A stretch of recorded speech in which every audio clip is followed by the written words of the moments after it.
Hey everybody, JB back with you once again for another Board Game Cube Shelf run-through video. In today's episode, we are on shelf number 14, and we have only two games to look at, but they're pretty big boxes, so, well, we'll see how long these take to talk about. So without further ado, let's go ahead and get started and move the camera up to the top. All right, the first game we have on the docket for today is Cerebria, The Inside World. This is a very unique game. It's an area control game published by a company named Mind Clash, who's rather well known for producing some pretty heavy games, but pretty thematic ones, despite the heaviness. And this is certainly no exception. The best way I can describe it is the Pixar movie Inside Out, maybe with the visual stylistic sensibilities of a Guillermo del Toro or somebody like that. But the premise of it is very similar to Inside Out, where there's a bunch of emotions inside somebody's head who are trying to compete for control of a sort. And this game, although that concept is very abstract, visualizes that in a very fantastical way. And this is partially why I was so attracted to it to begin with, was just this incredibly colorful world where these two sides, you have gloom and you have bliss, gloom being the blue side and bliss being this orangey side, are battling it out for control of the mind. And you'll notice here that there is this obelisk-shaped thing that's being constructed in the middle of a giant board.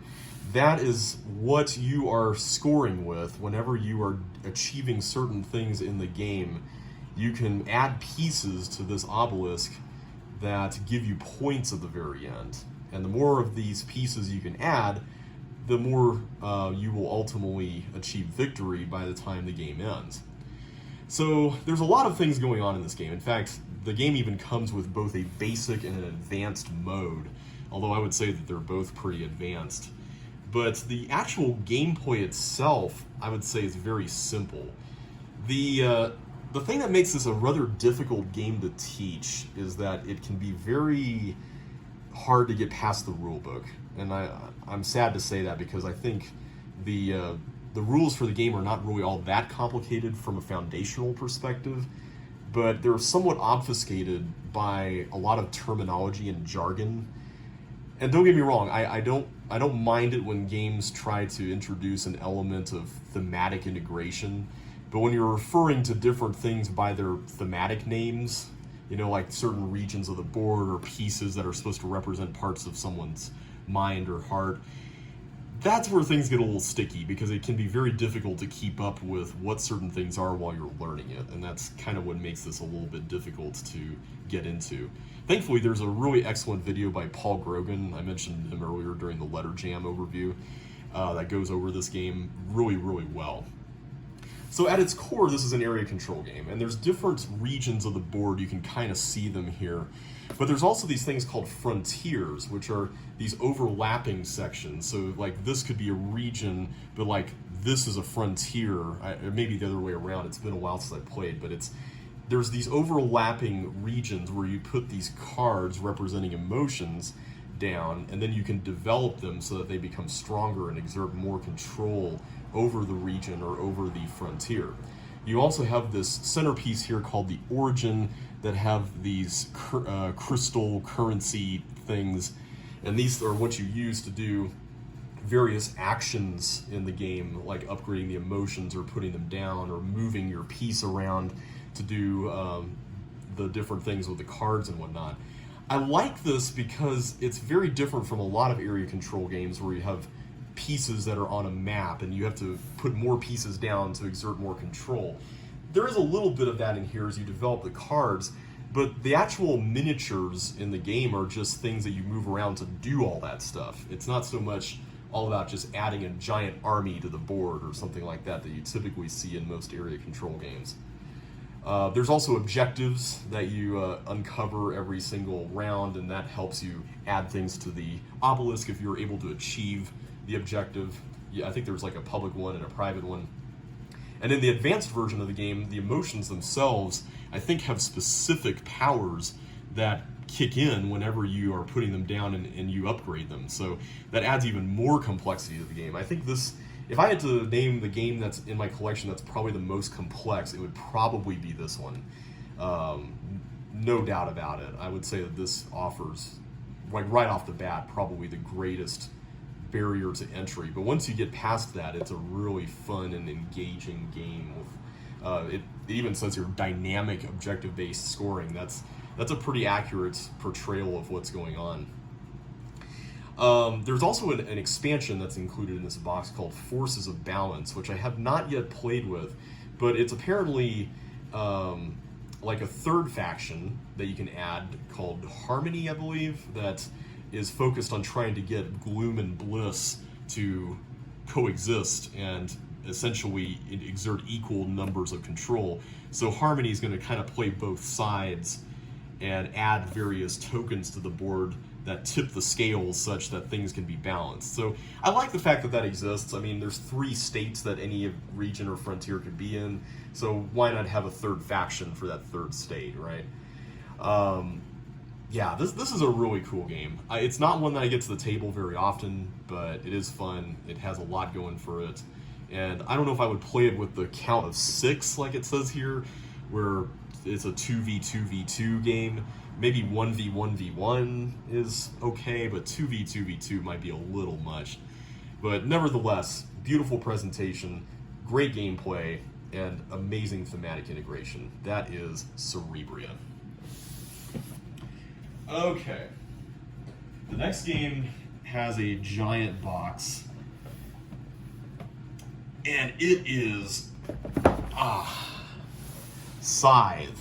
This is the giant legendary box that was released for this game, I think a couple of years ago. I'm going to pan down so you can see the art piece there on the side.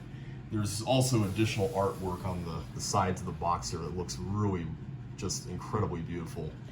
But Scythe has been one of the mainstays of my collection for many years now. I say many years, it's probably been like 3 or 4 years, but it feels like it's been in my collection for a long time, and for good reason.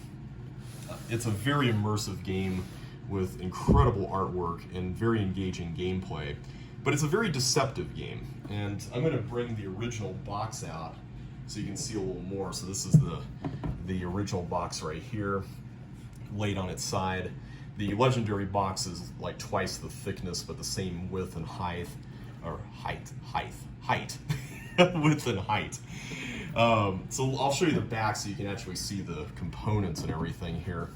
But Scythe is a really interesting blend of mechanisms that I can't help but think has really revolutionized the way board games and board game design has been considered over the last few years. I say it's a very deceptive game for a couple of reasons. One of them is that when you see a board like this, and when you see giant miniatures like this, much like I mentioned with Cerebria, a lot of people's instinct is to say, ooh, that must be a combat-heavy game with a lot of player conflict and a lot of butting heads and stuff. And to be honest, this game really isn't very combat-heavy. It's got an interesting blend between what I would say is Euro-style engine building with some combat in it, but I wouldn't say that the combat is the focus. In fact, the combat is not even necessary, technically. So, right off the bat, the game's presentation, what it kind of asks of you, it may not necessarily be what you would expect. The other reason why I would say it's deceptive is because when you first see all this stuff as well, all these components look really overwhelming on a table, and you might think that this is a really rules-heavy, super hyper-complex game, but it really isn't. In fact, when I've taught it to people, a lot of them have been surprised at just how easy it was to learn, and I think a large part of that is because the choices you make on each turn are genuinely pretty easy to grasp. So this game is also unique in that it takes place in this universe. I forget the exact name of it, but it's an alternate history post-World War I Europe that was based on an art series by this artist Jakub Rysalski, I believe is how you pronounce his name.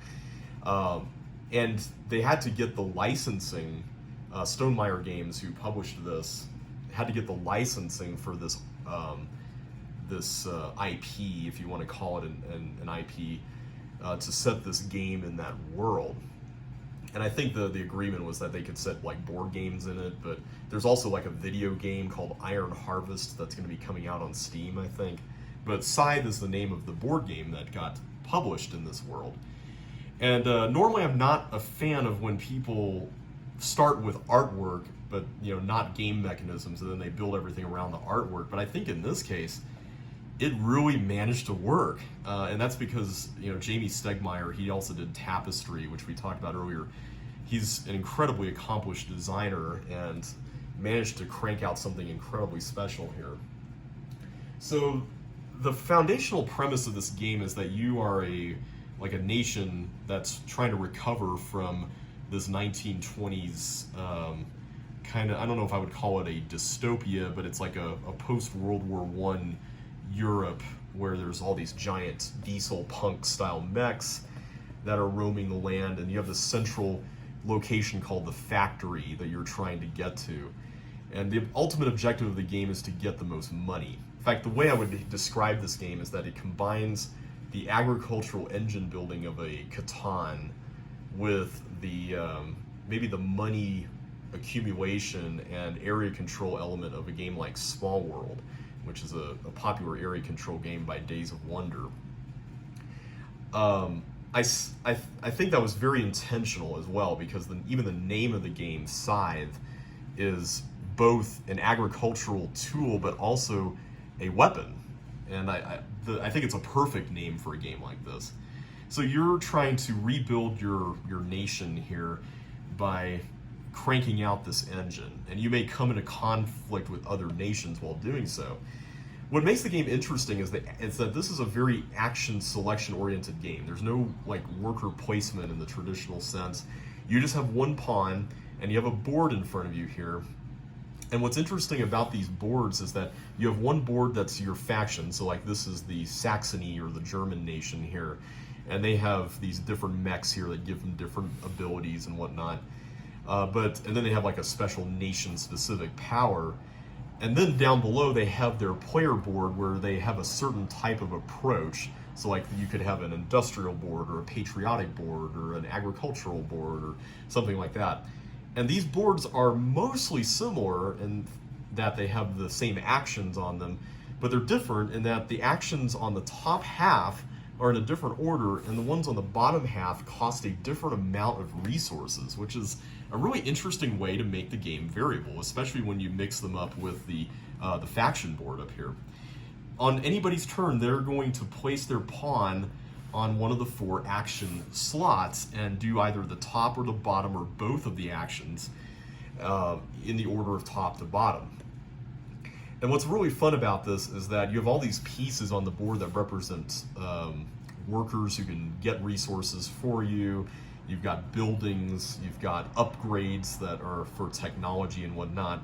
And what you're trying to do is you're trying to do things here on the bottom that remove those pieces from your board and place them either out here in the case of the buildings and the workers, or for the upgrades, move them from the top, which would unlock an additional spot, getting you more stuff when you start your turn, and then putting it on the bottom to make the cost of the bottom action cheaper.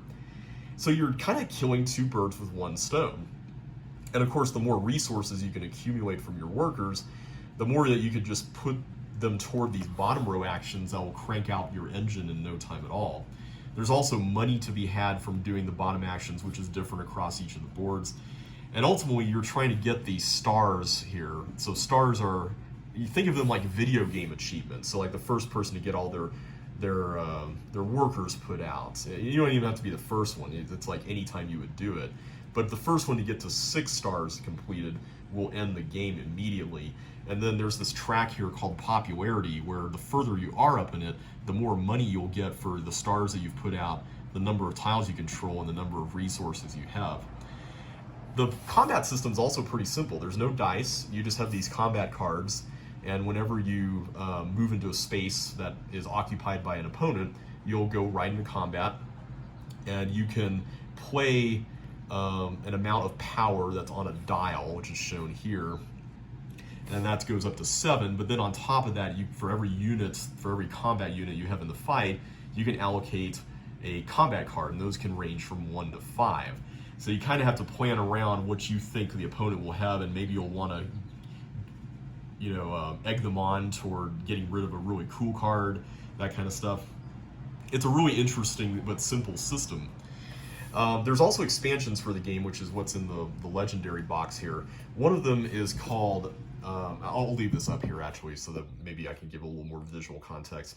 One of them is called Invaders from Afar, which adds a purple and a green player. I think this was made because the cost of all the really crazy components in the original was so much that they figured that it would probably be best to sell these two things separately. But these come with some really interesting abilities. One of them seems to represent Japan, and I think this one's like England, I think. And then there's another one called the Wind Gambit, which adds airships, which look amazing, that give you special, specific powers associated with them, either passive or aggressive.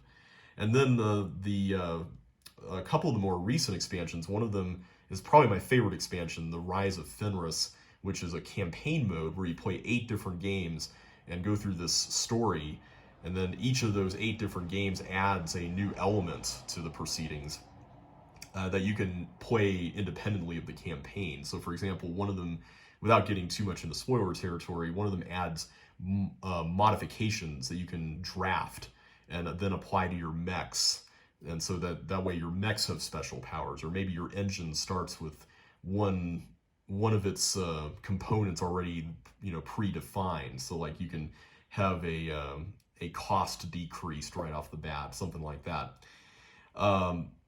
But yeah, the Rise of Fenris is just an incredible expansion. And then the more recent, and I think the last expansion, is called the Modular Board, which gives you a whole new board, but you place these giant tiles on them that mix up the layout every time. So if you're tired of this layout, you can always mix things up, and then you can draft faction mats and whatnot depending on how you want to play and what you think would be most beneficial and where you want to start on the map. It just adds a lot more variety to it, and I really want to play with that sometime because I think that would be fun. But that's Scythe. It's a really cool game, absolutely one of my favorite games in my top 10.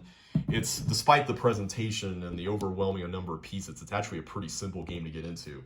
And it's one that I would recommend for anyone who's looking for that blend between Euro-style mechanisms and more confrontational, what people call Amerithrash kind of mechanisms.